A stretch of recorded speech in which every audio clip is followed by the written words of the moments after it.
Hello' everyone, cooking with Gita channel আপোনালোক সকলোকে স্বাগতম জনাইছোঁ। আজি মই এটা নতুন ৰেচিপিৰ সৈতে আহিছোঁ, যিটো কণী আৰু বিলাহীৰ ভাজি বুলি কয়। আপোনালোকে কি বুলি কয় জনাবচোন। এই ৰেচিপিটো বনাবলৈ মই ইয়াত দুটা পিঁয়াজ সৰু সৰুকৈ কাটি লৈছোঁ, দুটা কেঁচা জলকীয়া আৰু তিনিটা শুকান জলকীয়া লৈছোঁ। মছলাৰ ভিতৰত আমাক লাগিব জিৰা গুড়া হাফ চামুচ, নিমখ হাফ চামুচ, হালধি পাউডাৰ হাফ চামুচ আৰু জলকীয়া পাউডাৰ হাফ চামুচ। এইফালে মই কেৰাহী গৰম হ'ব দি দিছোঁ। এতিয়া মই সৰিয়হ তেল 2 চামুচ দি দিম।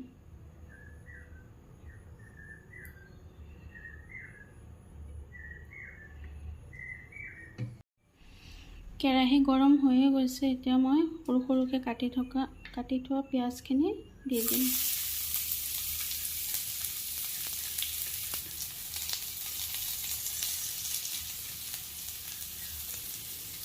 লগতে শুকান জলকীয়া আৰু কেঁচা জলকীয়া সৰুকৈ কাটি থৈছোঁ, সেইখিনিও তেলতে ভাজি ল'ম।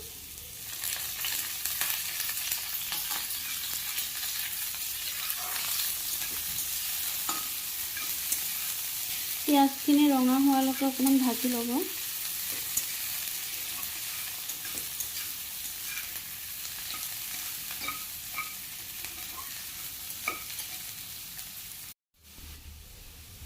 এয়া মোৰ পিঁয়াজখিনি ভজা হৈয়ে গৈছে। এতিয়া মই ভাঙি থোৱা কণীখিনি দি দিম।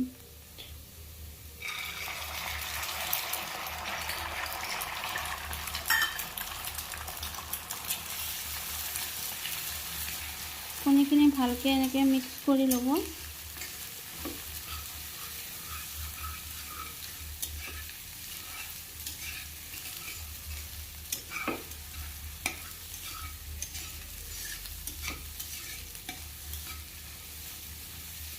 ধুনীয়াকৈ এনেকৈ ভাজি ল'ব।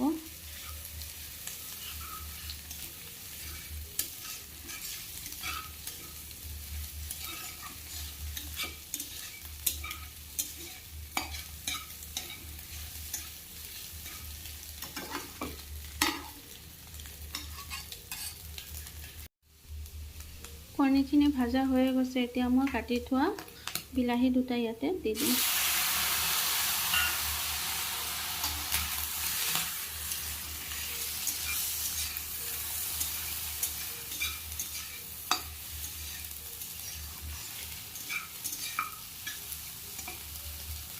তাৰপিছত মই 5 মিনিটৰ বাবে ঢাকি দিম। গেছৰ ফ্লেমটো কমাই দিব।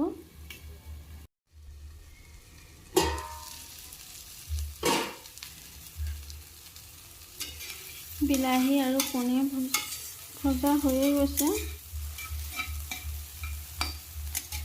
এতিয়া মই মছলাখিনি দি দিম। হাফ চামুচ জিৰা গুড়া, হাফ চামুচ জলকীয়া গুড়া, হালধি গুড়া আৰু হাফ চামুচ নিমখ।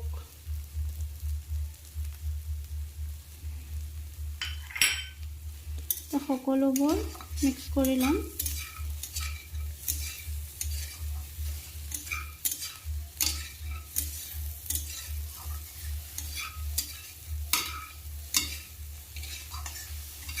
আপোনালোকে বনাই চাবচোন, খাবলৈ বহুত টেষ্টি হয়। আকৌ মই এতিয়া 5 মিনিট ঢাকি দিম।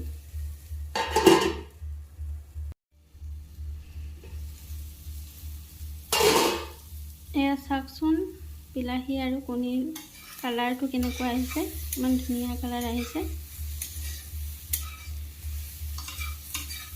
এতিয়া মই ইয়াতে হাফ কাপ পানী দিম। বেছি নিদিওঁ, মছলাখিনি যাতে অলপমান মিহলি যায়।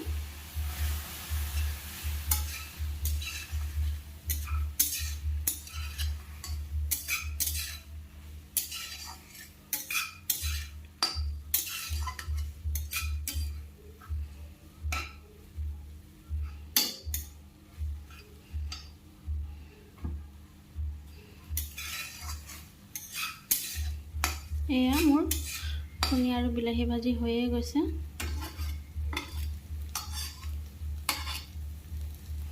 ৰেচিপিটো ভাল লাগিলে আপোনালোকে লাইক, কমেণ্ট, শ্বেয়াৰ আৰু লগতে ছাবস্ক্ৰাইব কৰি দিব।